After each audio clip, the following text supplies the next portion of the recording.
Ladies and gentlemen, my name is TotalBiscuit. I'm going to give you a quick look at the port for Dark Souls 2 on PC. I'm not going to provide you with any kind of gameplay information. We're just going to strictly look at the options, and we're going to talk a little bit about the PC version and whether or not it's a decent port. If you want a good critique on this particular game, Matthew Matosis has an excellent video that I will link in the description below, and there are plenty of other really good Dark Souls channels such as Epic Name Bro or VatiVidya that have a hell of a lot of info in this game that, frankly, I cannot provide. I will be playing this game. I played a little bit on stream. I'll be playing a lot more in private, no doubt, simply because it's much more enjoyable than the original due to the quality of the port. And at some point, I may decide to discuss it, but that certainly will not be anytime soon. So, let's have a look at the video options. You will notice, initially, that you can actually use the mouse in the menus, which is shocking, considering the state of the original port was absolutely awful. In this case, the menus, including the ones in-game, are fully navigatable via mouse, and that can be very useful in a variety of different ways.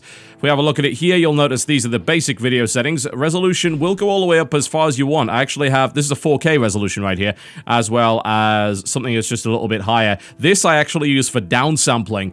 I set up my GeForce control panel in order to allow me to use downsampled resolutions, which take a bit more GPU power. I say a lot more GPU power to provide higher quality visuals. You can do this. I had crashing problems on full 4K. I was able to use this resolution though, and it does make the game look a little bit better. That said, if you want to know anything about that kind of thing, you want to be reading Durante's articles over on PC Gamer, and there's also some articles over on Nvidia's website about how best to achieve those effects. If we head on over to the video settings, you will notice there's quite a lot this time around.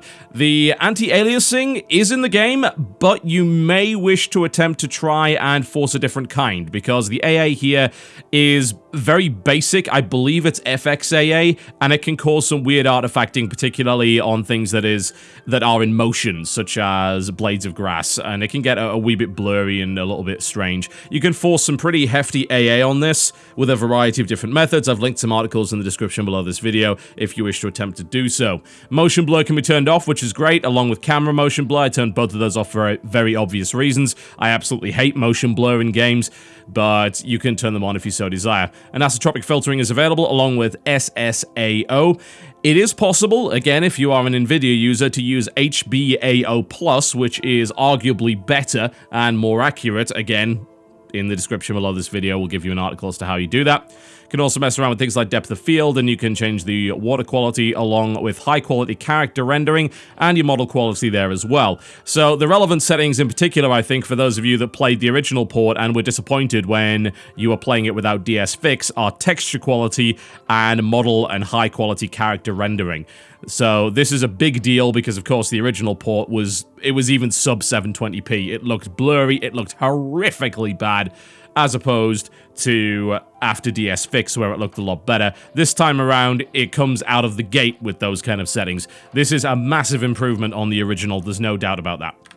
Alright, so we'll head backwards, there we go. Just sometimes works, sometimes doesn't. I'm going to switch over to the pad for this, actually.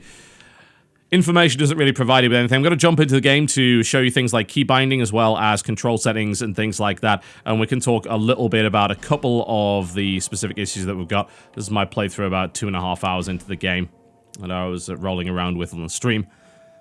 I won't show you too much. As I said, I'm not going to talk about the gameplay. That's not something that I feel comfortable talking about, but I will show you the actual quality of the game itself. Okay, so I'm using a pad for this. Keyboard and mouse is available. This is what happens if you do it. You know, it's to be expected. You've got that 8-directional movement. The camera control seems like it has some mouse acceleration. It rotates in a really weird way, in a very unpredictable way, whereas this is how the camera actually rotates with the controller stick. This is how the camera rotates with the mouse. It jumps around a little bit more. It's a little bit more unreliable. As far as I'm concerned, I think it's just a combination of moving the camera in an analog fashion and moving the character in a digital fashion. I think this is one of the reasons I don't give you gameplay. God. I am so stupid. Whatever the case, you are better off with the controller. You do have rebindable keys this time around. If I actually show you the menu, you're probably going to be very impressed in comparison to the first game. This is all mouse controlled right here, which is just wonderful. It's drop-down menus. It works very well. It's very quick. It's a lot quicker than navigating with the controller. If you go to key bindings here, you'll see there's a lot of different selections. You can utilize bindings that are mostly mouse-driven, so you can use a lot of mouse and keyboard combinations. Alternatively, you can do similar kinds of things with the actual keyboard itself. There is a decent amount of crossover between the two. You'll see you've got a strong attack button here, or you can go strong attack with that. So if I go double right click, I get my strong attack there, or alternatively I can use G for that as well. So you have a number of different options, and they are all fully rebindable, which is absolutely fantastic.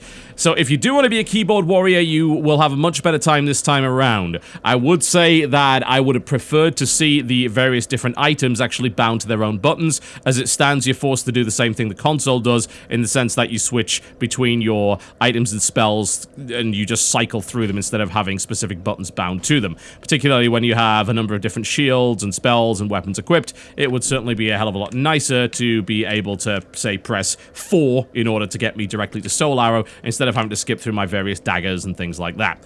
Not a big problem early on in the game, but once you get a lot of different weapons, it can be a little bit irritating. Outside of that, if we have a look at the rest of the game options, you'll notice that you can mess around with your camera and camera sensitivity. If you mess around with this a little bit and maybe turn your camera adjust off, you might have a little bit of a better time with the mouse controls, but again, I'm not really guaranteeing it. You can restrict voice chat and cross-region play right off the bat, which is great, as well as toggle things like your cinematic effects and auto lock-on. Auto target, that's available there as well. And this one right here, this is a bit of a bind. You can switch between, this is the Dark Souls 1 style running jump, and this is Dark Souls 2 style, where they've put it on the left stick click in. Neither of these are particularly good. I've run into a lot of problems with them because the running button is actually B, so you hold down B and then you expect it to either tap B again or tap the left stick and actually depress the left stick. I found neither of those to be particularly good, especially considering that your character, once it's running, doesn't turn particularly fast. So jumping is as much of a pain in the ass in this game as it was in the original, as far as I'm concerned. So there's not really anything new to be found there. Outside of that, you've seen the video settings. They're all accessible via the game, and the changes become immediately apparent when you apply them, which is nice. There's a couple of other things which are quite nice as well, although I do have certain problems with the way things have been done here.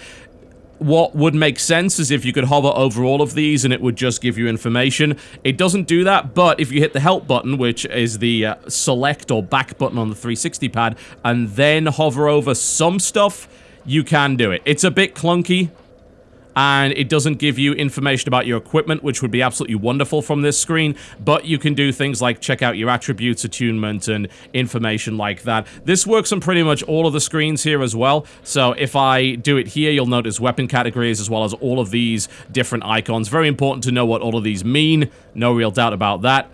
Although, if you want to check out the weapons themselves, you actually have to turn off help, which is a little weird. And it will turn off automatically when you click. So it would be nice if you were able to do both of those. And for some reason, you can't do both of those at the same time. Not really sure what's going on with that. Inventory management with the mouse is absolutely fine. It seems to work the way that you would expect it to. No real complaints there.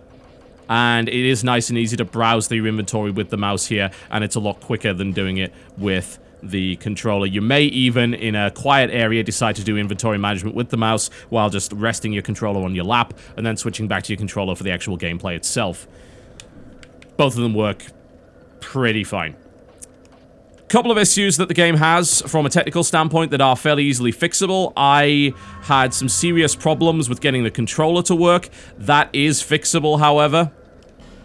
The way that you do it is the same way you had to do it in Dark Souls 1. It's really annoying that that bug's still there, but it seems to be. You go to the control panel, you go to Device Manager, you go to Human Interface Devices, and you disable anything that says HID Game Controller. That will make your 360 pad work by default, as well as any kind of bindings or emulation you're trying to do with Motion Joy.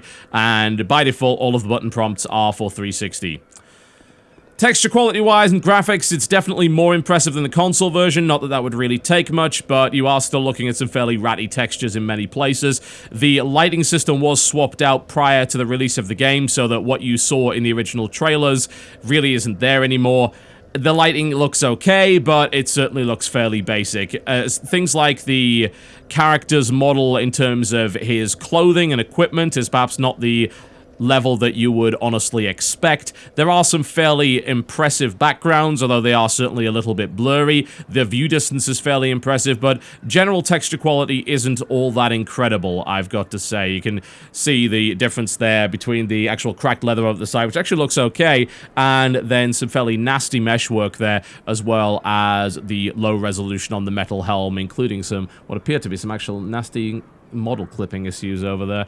So it doesn't look incredible, I'm gonna be honest with you. I would imagine that with Durante and the other modders, it's gonna look a hell of a lot better in the next few weeks, though.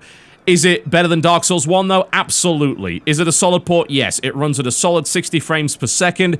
You can't go up to 120 for some reason, but I'll tell you this, the gameplay is a hell of a lot more enjoyable at 60 frames per second. There's no doubt about that. It is much smoother and a much more enjoyable experience. The aesthetic of the game remains really, really good. If I can demonstrate, in fact, if I head over to the bonfire here and port back to the starting area, you will notice that even though perhaps some of the individual assets are not that great, if you look at Majula itself, it's actually quite an impressive looking area, and the overall art direction of the game is on par with the other Souls games, and there's some really rather impressive open environments to be found here, even if the individual assets contained within them certainly look a little bit outdated.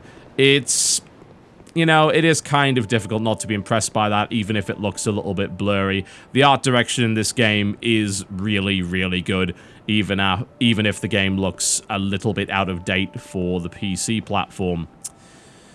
There you go. There's a look at the port, folks. I would imagine, again, that Durante and others will be providing more fixes which will enhance the graphical quality of this game. Feel free to mess around with the tweaks that I mentioned and the articles that I've linked in the description. If I do any assessment of the gameplay, it will not be for a very long time, so please do not expect it. But what I can safely tell you is that this port is a safe buy if you happen to be someone that owns a 360 or compatible controller. If you wish to risk it with mouse and keyboard, just bear in mind it will be a subpar experience that is a little bit more difficult to learn, although it's a hell of a lot better than the original was there. So I'm pretty pleased with the steps that From Software has taken in order to make this port a significant improvement over the original, and I'm very happy that they took the time to do it, and ideally hope that their future titles will also come to PC with this level of quality or higher. My name's been TotalBiscuit, taking a look at some of the technical aspects of Dark Souls 2 on PC. Thank you very much for watching. I'll see you next time.